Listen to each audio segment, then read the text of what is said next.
ሀገራችን ብዙ መለወጥ ስንችል ብዙ ማደግ ስንችል ብዙ አብረን መሄድ ስንችል ዋጋ የከፈልንባቸው እርስ በርስ ያልሄድንባቸው ጊዜያቶች ነበሩ።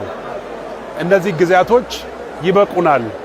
የጦርነት ታሪካችን፣ እርስ በርስ የመጠላላት ታሪካችን፣ አንተ የሌላ ብሔር አባል ነህ፣ አንተ የኔ ብሔር አባል ነህ የሚለውን አጉል ትርክት ትተን የጋራ ትርክት ፈጥረን በጋራ ልንኖርባት በጋራ ልንለማባት ልናድግባት የምትችል ኢትዮጵያ እንድትመሰረት በከፍተኛ ደረጃ ነው ተስፋ ማድረገውና የየራሳችንን ነገር ትተን እንደ ሀገር የሚያሻግረንን ለኢትዮጵያ የሚጠቅመውን የግል ሐሳባችንን ትተን ለኢትዮጵያ የሚጠቅመው የትኛው ነው ብለን ነገ ትውልዱን ከግምት ውስጥ ያስገባ ምናልባትም ረዘም ላሉ ዓመታት አገራችንን አብረን እንድንቆይ ያግዘናል ብለን የምንላቸውን ሐሳቦች ነው የተነጋገርነው።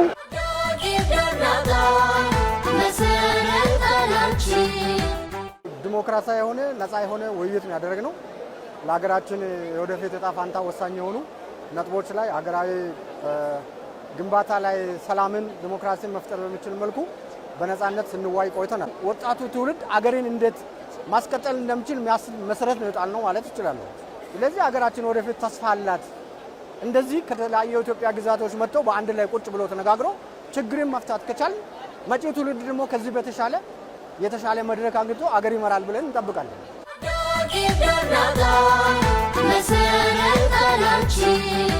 ምክክር ሂደቱ ሀገራችን ኢትዮጵያ መገንባት ነው ዋናው ታርጌቱ ማለት ነው። ከመጣንባቸው መንገዶች ካለፉት የትርክቶች ብዙ ዋጋ ከፍለናል። ብዙ እንትኖች አሉ። አሁን ደግሞ እንዴት ነው ኢትዮጵያ ለነገ ትውልድ ማሳለፍ ያለብን? ከመጣንበት መንገድ እንዴት ነው ልዩነቶቻችን ማጥበብ የምንችለው ኢትዮጵያ መገንባት የሚችለው የሚለው ነገር ከምክክር ሂደቱ እንግዲህ ከ10 ጀምረን ነው ውይይት የጀመርነው። አንድ ቤተሰብ እየተደማመጥን የየክልሎችም ኢቭን እንኳን ውክልና እያንዳንዱ ያለበት ከ10 ወደ 50 ከ50 ወደ 250 ከ250 ወደ 500 የተለያዩ ነገሮች ሊነሱ ይችላሉ። ነገር ግን የበለጠ ግን ወደ ልዩነቶቻችን ወደሚያጠቡ ነው በተለያዩ ሲዘነብል የነበረ ጉባኤ መነሾ ታች ነው።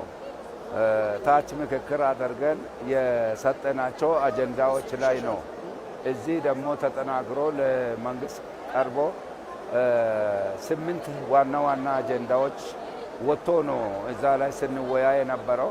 መንግስት ተጠንቅቆ ይሄን ሰነድ ወስዶ አቅሙ በፈቀደው ቅድሚያ የሚሰጣቸውን ቅድሚያ ሰጥቶ ቢሰራ እንደ ፖሊሲ የሚያገለግሉት ምክር ሐሳቦች ናቸው። በዚህ ቢሆን ያለ ነው ይሄ ምክር ሐሳብ የሰጠው።